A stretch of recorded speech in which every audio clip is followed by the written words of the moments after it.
Hi students, स्वागत है आपका हमारे चैनल एडोरेशन टेक्निकल क्लासेस में। दोस्तों, मैं हूं अमित और लेकर आ चुका हूं आपके लिए एक नई वीडियो जिसका नाम है माइक्रो प्रोसेसर पार्ट 2। ठीक है, इसके पहले दोस्तों माइक्रो प्रोसेसर के कुछ एमएसक्यू टाइप क्वेश्चन पार्ट 1 में हम करा चुके हैं। ठीक है, आज पार्ट 2 लेकर आए हैं आप लोगों के लिए। ठीक है, चलिए दोस्तों वीडियो को स्टार्ट करते हैं। जैसे दोस्तों पहला क्वेश्चन है हमारा, वह एक विशेष प्रकार का लीनियर डाटा स्ट्रक्चर होता है जिसमें कोई आइटम सबसे बाद में जोड़ा जाता है और सबसे पहले रिमूव किया जाता है। ठीक है, तो दोस्तों ऑप्शन है इंटरप्ट, स्टैक, रजिस्टर, कोई नहीं। ठीक है, तो दोस्तों वो हमारा ऑप्शन कौन सा सही होगा? स्टैक। दोस्तों जो हमारा स्टैक होता है माइक्रो प्रोसेसर में, जैसे हम आपको एग्जांपल के तौर पे इधर बता देता हूँ। जैसे दोस्तों कोई डाटा है, ठीक है, ये ऐसे है, कोई डाटा इसमें आएगा तो यहाँ पे स्टोर होगा ऐसे, फिर कोई आएगा यहाँ पे स्टोर होगा, फिर कोई डाटा आएगा तो ऐसे स्टोर होते ऊपर की ओर चला जाएगा। लेकिन दोस्तों जब आप इसको रिमूव करना होगा तो पहले आप दोस्तों पहले वाले को रिमूव करेंगे, तभी आप इसको क्या कर सकते हैं, रिमूव कर सकते हैं दूसरे वालों को। तो दोस्तों इसीलिए इसमें ऑप्शन कौन सा सही होगा? स्टैक। दोस्तों ये लिफो फंक्शन पे काम करता है, यानी कि लास्ट इन फर्स्ट आउट। ठीक है, लिफो वाले फंक्शन पे काम करता है। आप लोग पढ़े होंगे यदि थोड़ा बहुत स्टैक के बारे में नॉलेज होगा तो। आगे बढ़ते हैं दोस्तों, हमारा दूसरा क्वेश्चन है, इस उस ऑपरेशन को क्या कहते हैं जिसमें माइक्रो प्रोसेसर को पहले वाला टास्क छोड़कर दूसरा वाला टास्क कुछ समय के लिए करना पड़ता है। यानी दोस्तों हमारा माइक्रो प्रोसेसर यदि कोई ऑपरेशन कर रहा होता है तो वह ऑपरेशन छोड़कर दूसरा वाला ऑपरेशन करने लगता है, उसको हम क्या कहते हैं? ठीक है, तो दोस्तों हम उसको क्या कहते हैं? Stack, LIFO, instruction, interrupt. ठीक है, तो दोस्तों उसको इंटरप्ट के नाम से जाना जाता है। ठीक है, तो इसमें ऑप्शन नंबर डी हमारा सही होगा। दोस्तों इंटरप्ट में हमारा क्या होता है, यदि हमारा माइक्रो प्रोसेसर कोई भी ऑपरेशन कर रहा होता है, ठीक है, तो हम उसको बाहर यानी कि आउटपुट डिवाइस से, चाहे वो हमारा माउस हो गया, ठीक है, या कीबोर्ड हो गया, इसके माध्यम से जब हम कोई भी इंटरप्ट देते हैं, ठीक है, तो जो वो कार्य कर रहा होता है हमारा माइक्रो प्रोसेसर, उसको छोड़कर कुछ समय के लिए पहले वो जो हम इंटरप्ट देते हैं, जो बाधा उत्पन्न कर रहे हैं, उसको क्या करता है, पहले पूरा करता है और फिर वो अपना उस टास्क को वापस जो अपना टास्क कर रहा होता है उस पर क्या होता है, जाता है।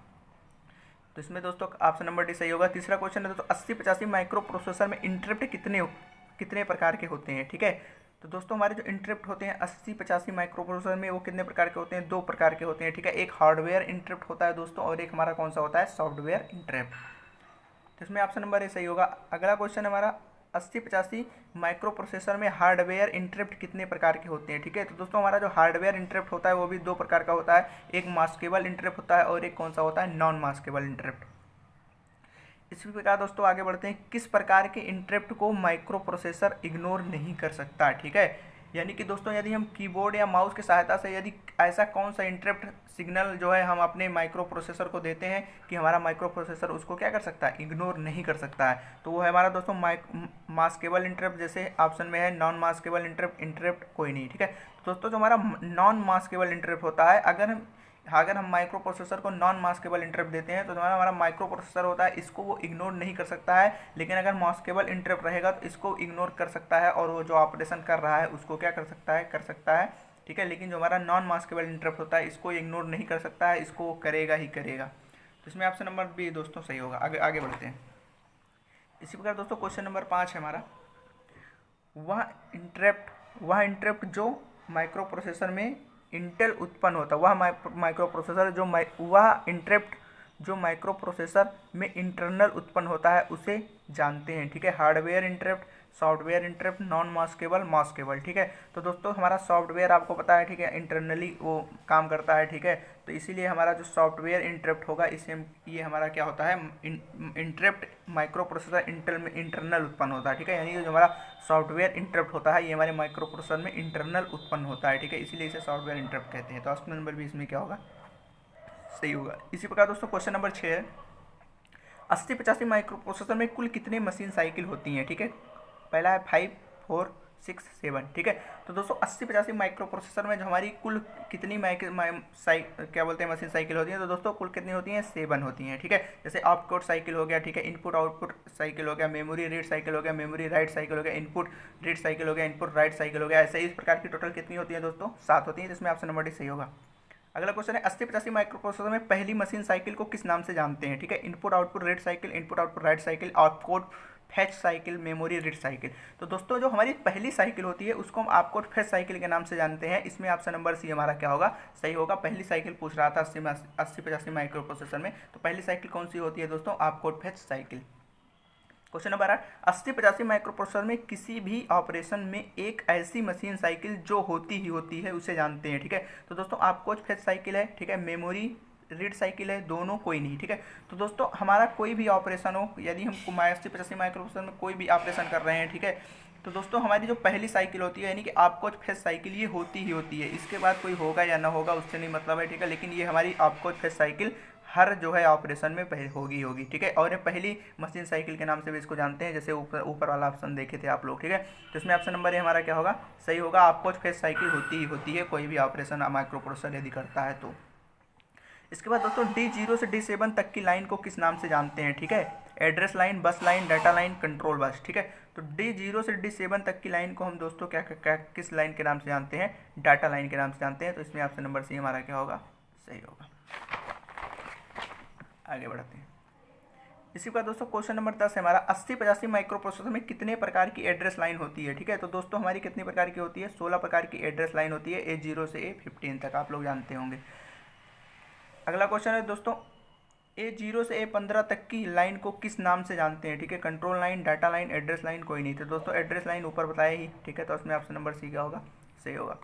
क्वेश्चन नंबर 12 है, A0 से A7 तक की लाइन को किस नाम से जानते हैं। ठीक है, lower address line, higher address line, data address line, ठीक है, और कंट्रोल लाइन। ठीक है, तो दोस्तों जो हमारी A0 से A7 तक की लाइन होती है उसे हम लोअर एड्रेस लाइन कहते हैं, और जो A8 से A15 तक की लाइन होती है उसे हम हायर एड्रेस लाइन होती है। दोस्तों ये लोअर एड्रेस लाइन और हायर एड्रेस लाइन कहने का मतलब ये है कि यदि हमारा ज़्यादा बिट का यदि डाटा आ रहा है, ठीक है, ये हमारा ज़्यादा बिट का एड्रेस आ रहा है हमारे माइक्रो प्रोसेसर के लिए, या ज़्यादा बिट का डाटा हमारे माइक्रो प्रोसेसर से जा रहा है बाहर, ठीक है, तो उसको हम उनके लिए जो है एड्रेस लाइन बना दिया गया है कि यदि लोअर एड्रेस डाटा जाएगा तो इस लाइन से होकर जाएगा, और यदि हायर एड्रेस डाटा जाएगा तो हायर वाली एड्रेस लाइन से हो जाएगा। जैसे दोस्तों हमारा एग्जाम्पल के तौर पे दोस्तों इससे हमारा वायर होता है। ठीक है, तो यदि 1.5 mm का वायर है, ठीक है, तो उससे बहुत कम करंट होके जाएगी। ठीक है, मान के चलिए 0.5 एम्पियर की करंट जा सकती है। लेकिन दोस्तों यदि हमारा ज़्यादा एम्पियर का तार है, ठीक है, जैसे हमारा 3 एम्पियर हो गया, ठीक है, सॉरी 3 mm का तार है, तो इससे हमारी 5 एम्पियर की करंट होके जा सकती है। यानी जितना मोटा तार रहेगा, एरिया जितना ज़्यादा रहेगा, उतनी ज़्यादा करंट हमारी क्या हो सकती है, फ्लो हो सकती है। उसी प्रकार दोस्तों एड्रेस लाइन भी बना दिया गया कि यदि ज़्यादा बिट का डाटा आ रहा है तो हायर एड्रेस लाइन से जाएगा, यदि कम बिट का डाटा है तो लोअर एड्रेस लाइन से जाएगा। तो दोस्तों A0 और A7 तक की लाइन को हम क्या कहते हैं, लोअर एड्रेस लाइन कहते हैं। ठीक है, इसमें ऑप्शन नंबर ए क्या होगा, सही होगा। इसके बाद 13वां है दोस्तों, एक ऑपरेशन को पूरा करने में जो टाइम लगता है उसे क्या कहते हैं। ठीक है, इंस्ट्रक्शन साइकिल, मशीन साइकिल, दोनों कोई नहीं। ठीक है, तो दोस्तों कोई भी ऑपरेशन हो यदि उसे पूरा करने में जो टाइम लगता है उसे मशीन साइकिल के नाम से जानते हैं। ठीक है, उसे किसके नाम से जानते हैं, मशीन साइकिल के नाम से जानते हैं। ठीक, तो इसमें ऑप्शन नंबर हमारा क्या होगा, बी सही होगा। ठीक है, और हमारी मशीन साइकिल कितनी होती है दोस्तों, 7 मशीन साइकिल के माध्यम से हम किसी भी ऑपरेशन को पूरा करते हैं। अब जरूरी नहीं है कि वो 7 मशीन साइकिल हो तभी ऑपरेशन पूरा हो, 1-2 मशीन साइकिल में भी ऑपरेशन पूरा हो सकता है। क्वेश्चन नंबर 14 है दोस्तों, ऊपर वाले में ऑप्शन नंबर भी सही होगा। क्वेश्चन नंबर 14 है, ऑपकोड फेच साइकिल में कुल कितने टी स्टेट होते हैं। ठीक है, दोस्तों जब आप मशीन साइकिल बनाए होंगे या बनाएंगे, ठीक है, या पढ़ेंगे, ठीक है, तो उसमें टी स्टेट होता है। ठीक है, टी स्टेट मतलब एक साइकिल में टी स्टेट होते हैं, कई टी स्टेट होते हैं। ठीक है, तो वही पूछ रहा है कि आपकोड फेच साइकिल में कुल कितने टी स्टेट होते हैं। ठीक है, तो 4 T state, 2 T state, 5 T state और 3 टी। तो दोस्तों जो आपकोड फेच साइकिल होती है वो हमारी मशीन की पहली साइकिल होती है। ठीक है, तो उसमें जो टी स्टेट बनते हैं वो हमारे कितने होते हैं, 4 टी स्टेट होते हैं। तो ऑप्शन नंबर इसमें ए क्या होगा, सही होगा। आगे बढ़ते हैं, अगला क्वेश्चन है, जब एक ही मशीन साइकिल होती है तो वह कौन सी मशीन साइकिल होती है। ठीक है, जब एक ही मशीन साइकिल होगी तो वह कौन सी साइकिल होगी, दोस्तों ऊपर ही बात कर चुके हैं। ठीक है, तो कौन सी मशीन साइकिल होती है, फेच मशीन साइकिल। इसमें ऑप्शन नंबर सी हमारा सही होगा। पोलिंग तथा इंटरप्ट में से किसमें टाइम की बचत होती है। ठीक है, पोलिंग तथा इंटरप्ट में से किसमें टाइम की बचत होती है, तो दोस्तों पोलिंग, इंटरप्ट दोनों, केवल पहला। ठीक है, तो दोस्तों इसमें ऑप्शन नंबर बी सही होगा, इंटरप्ट। ठीक है, इंटरप्ट जो होता है उसमें हमारी टाइम की क्या होती है, बचत होती है। दोस्तों इंटरप्ट और पोलिंग में दोस्तों अंतर ये होता है, बहुत तेज़ समझेंगे दोस्तों क्योंकि टाइम वीडियो ज़्यादा लगेगा। ठीक है, बहुत तेज़ समझते हैं दोस्तों। जैसे हमारा ये ए हो गया, ये बी हो गया, ये सी हो गया। ठीक है, ये हमारा हो गया माइक्रो प्रोसेसर। ठीक है, तो दोस्तों यदि ए कोई सिग्नल दिया, बी कोई सिग्नल दिया, सी। दोस्तों जब पहले ए कोई सिग्नल दिया है तो माइक्रो प्रोसेसर हमारा क्या कर रहा है, वर्क कर रहा है। तो दोस्तों उसी समय यदि बी हमारा सिग्नल देगा तो जब तक दोस्तों हमारा ए माइक्रो प्रोसेसर जो सिग्नल दिया है, जब तक ये उस सिग्नल को, ठीक है, उस कार्य को जब तक पूरा नहीं कर लेगा तब तक वो बी वाला सिग्नल को क्या करेगा, स्वीकार नहीं करेगा। और यदि सी भी सिग्नल उसी वक्त दे दिया है तो जब तक बी का कार्य और ए का काम नहीं पूरा हो जाएगा तब तक सी का सिग्नल क्या होगा, जो हमारा दिया है वो माइक्रो प्रोसेसर नहीं करेगा, यानी वो बारी बारी से करेगा। ठीक है, इस समय इससे तो टाइम क्या होगी दोस्तों, ज़्यादा लगेगा, टाइम की बचत कहाँ हो रही है। ठीक है, तो इसको क्या कहते हैं, पोलिंग कहते हैं। ठीक है दोस्तों, माइक्रो और इसको इंटरप्ट को समझते हैं। जैसे दोस्तों ए हो गया, बी हो गया, सी हो गया, ये हो गया हमारा माइक्रो प्रोसेसर। माइक्रो प्रोसेसर दोस्तों यदि तीनों एक साथ सिग्नल दिए हैं, ए बी और सी, ठीक है, तीनों एक साथ माइक्रो प्रोसेसर को सिग्नल दिए, तो दोस्तों माइक्रो प्रोसेसर जिसका सिग्नल, ठीक है, जिसका सिग्नल चाहेगा उसको क्या कर सकता है, अपने पास रख सकता है और उस पर वर्क कर सकता है। ठीक है, यानी अगर ए का चाहेगा तो ए का इसके पास क्षमता है, माइक्रो प्रोसेसर के पास ए का चाहेगा ए का रख सकता है, बी का रख सकता है, सी का रख सकता है। ठीक है, एक का रख सकता है अगर तीनों एक साथ आया है। ठीक है, तो इससे दोस्तों क्या होती है, टाइम की बचत होती है। ठीक है, और इसको क्या कहते हैं, इंटरप्ट के नाम से जानते हैं। ठीक है, तो इंटरप्ट में टाइम क्या होती है, बचत होती है। ठीक है, तो इसमें ऑप्शन नंबर सी हमारा क्या होगा, ऑप्शन नंबर बी हमारा क्या होगा, सही होगा। क्वेश्चन नंबर 17, कोई भी प्रोग्राम माइक्रो प्रोसेसर में लिखे होते हैं। ठीक है, कोई भी प्रोग्राम माइक्रो प्रोसेसर में लिखे होते हैं। ठीक है, तो पोलिंग में, लिपो में, एनआर में, आईएसआर। ठीक है, कोई भी प्रोग्राम माइक्रो प्रोसेसर में दोस्तों आईएसआर में लिखे जाते हैं। ठीक है, किस में लिखे जाते हैं दोस्तों, आईएसआर। ठीक है, चलिए आईएसआर की मेमोरी लोकेशन कहाँ पर फिक्स होती है उसे कहते हैं। ठीक है दोस्तों, जो हमारी एड्रेस, यानी हम माइक्रो प्रोसेसर में जो एड्रेस भेज रहे हैं, ठीक है, तो उसकी दोस्तों उस एड्रेस की एक लोकेशन होती है। ठीक है, और उस एड्रेस का एक आप कोड भी होता है और उसका एक एड्रेस भी होता है। ठीक है, तो वो एड्रेस कहाँ पर लिखा होता है, ठीक है, कहाँ पर फिक्स होता है, ठीक है, उसे क्या कहते हैं। ठीक है, तो दोस्तों क्या कहते हैं, उसे आईबीटी कहते हैं। क्या कहते हैं दोस्तों, आईबीटी, आईबीटी। ठीक है, उसको आईबीटी के नाम से जानते हैं। ठीक है, चलिए उसके बाद दोस्तों अगला क्वेश्चन हमारा, स्टैक पॉइंटर किसके सिद्धांत पर कार्य करता है। ठीक है, स्टैक पॉइंटर किसके सिद्धांत पर कार्य करता है। ठीक है, तो लिफो, पोलिंग, रजिस्टर, इंस्ट्रक्शन। ठीक है, ये ऑप्शन है हमारा। ठीक है, तो दोस्तों लिफो है। ठीक है, स्टैक हमने आपको पिछला समझा दिया। ठीक है, कि जब तक ऊपर वाला अगर हमें रिमूव करना है तो क्या बोलते हैं, हमें नीचे वाला यदि दूसरे नंबर वाला रिमूव करना है, इस तरह आपको बताए थे ना पिछले वाले अभी क्वेश्चन में, ऐसे ऐसे यदि है, यदि हमें इसको रिमूव करना है। ठीक है, तो सॉरी, यदि हमें दूसरा वाला रिमूव करना है तो पहले वाले को क्या करने पड़ेगा, रिमूव करने पड़ेगा। ठीक है, तो इस प्रकार यानी लास्ट इन फर्स्ट आउट। ठीक है, यानी कि हमारा इस सिद्धांत पर हमारा क्या करता है, स्टैक पॉइंटर काम करता है, और इसी के सिद्धांत पर यानी ये लिफो के सिद्धांत पर हमारा क्या होता है, स्टैक पॉइंटर काम करता है। तो इसमें ऑप्शन नंबर ए हमारा दोस्तों सही होगा। इसी प्रकार दोस्तों हमारा लास्ट क्वेश्चन है 20,